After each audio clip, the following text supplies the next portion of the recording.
Hello everyone. Our first speaker tonight is going to be Nilton Serva, presenting How Entrepreneurship Saved My Life. Entrepreneurship saved my life. For me to say that, I must have been in some kind of danger, right? Well, let's go back 2 years from now. I was on house arrest, a few days away from my probation violations that I had got, so I had to go to court.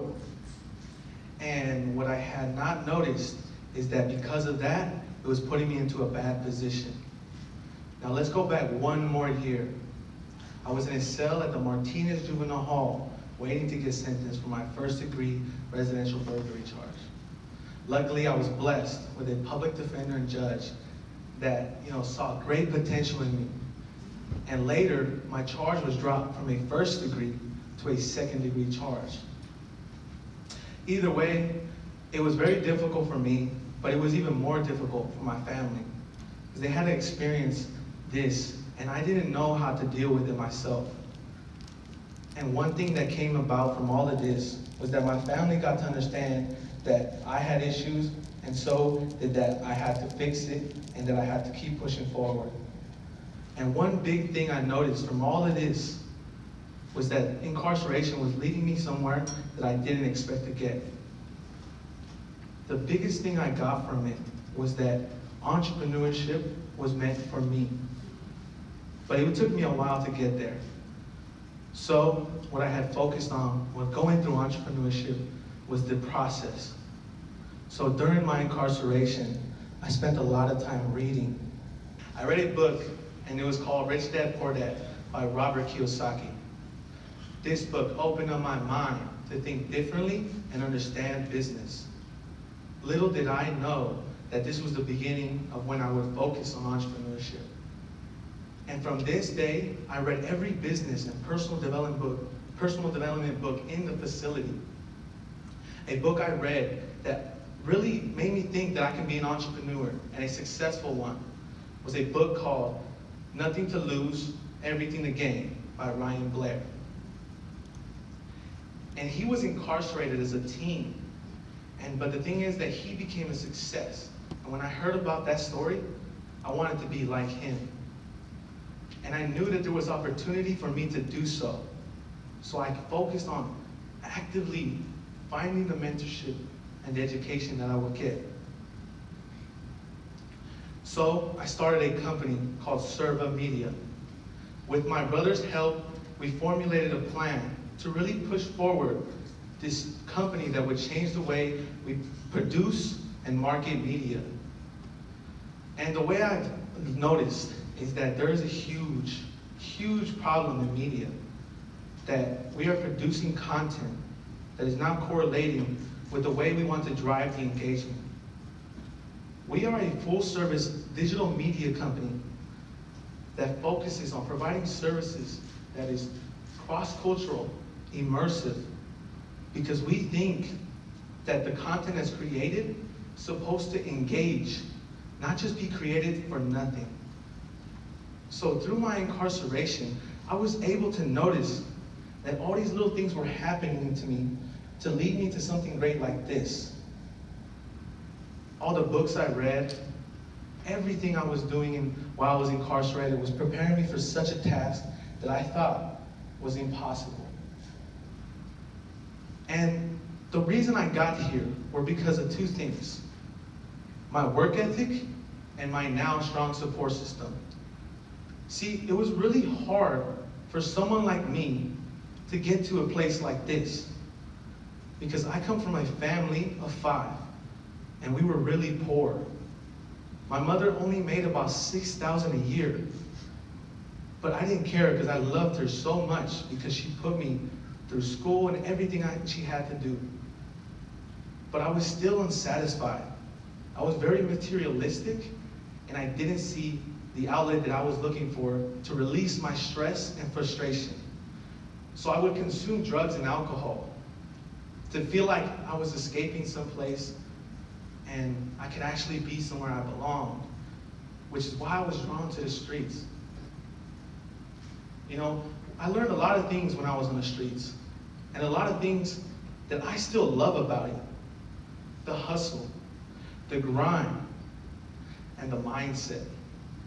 Those three things prepared me, but I didn't know that it would prepare me to be an entrepreneur. And it just blew my mind that the correlation between those two.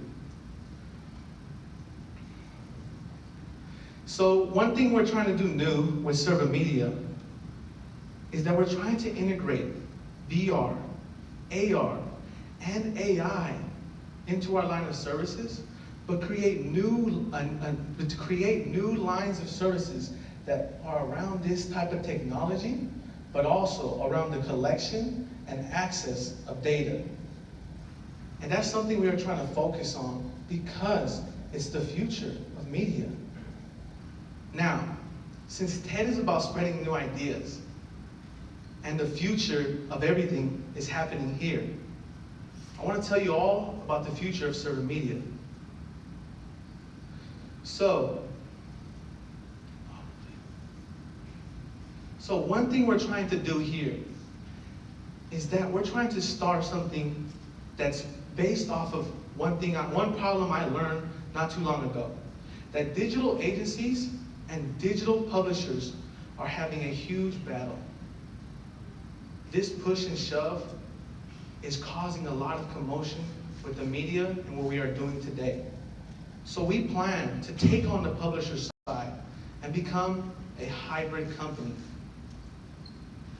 What I mean by this is that we will be a hybrid of a digital agency and a digital publisher. So that means we're going to be creating different media channels, but also different consumable channels that we can produce on a platform like Serva TV. So this is something that we want people to be able to access, to get the news that they want in different areas. And this is something that we really think is needed in media. And if it's kind of complicated for you to understand this, think of the Vices and BuzzFeeds combined with a company like VaynerMedia, which is a digital agency. Those are the CEOs and they're visionaries for these two forms of media. And we want it to be a hybrid. Now, the thing about these type of companies is that you need a team. These are my brothers. We have started a team, and we're beginning to grow.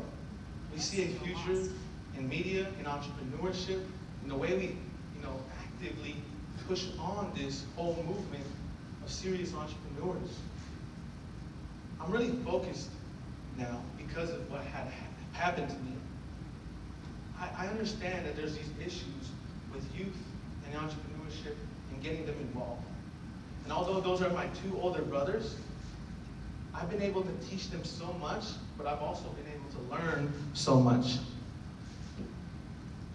And that's why I really focus on pushing the entrepreneurship that we want to start, which is a movement called Serva. Serva is a movement for serious entrepreneurs that want to create services or products to further push advancements. Like, we want these entrepreneurs to be seriously active in this. There's always issues that are happening that can be solved through a business, through a form of company. We just need to gather these people together. And that's why I say it's a movement. Sometimes it's hard to understand this, but entrepreneurship is very difficult and very lonely. I'm always not like, I sit down at my desk and I do the work I must do. And the same goes for my brothers. But I have to get the work done. So I can't go out. I can't do the things that most people my age do. I've lost a very close friend of mine last year. He was a big brother to me. His name is Batiste. He believed in me even when I almost didn't believe in myself. He told me things that I never would forget, like, you're going to be successful. He would even say, you're going to be rich one day. And I told him, we're going to be rich. It's just the thing that we had, that bond. So I really focused on being a success. And I know he's watching me now as I speak, and I know he's proud of me, even though he's gone. And if he was alive today, he would keep pushing me to my limits. One thing I've noticed after all of this, even getting from here, from incarceration to being poor, to being a drug and alcohol user, I've learned that I have my own issues. And that sometimes I'm not perfect, like today. I know that I make mistakes, but I hope that people will learn from it. And people will learn from everything that we're doing as a business and as human beings. So aside all this, if I didn't go through the process that I went through with incarceration and everything, I wouldn't have been here to tell you all how entrepreneurship saved my life. Thank you.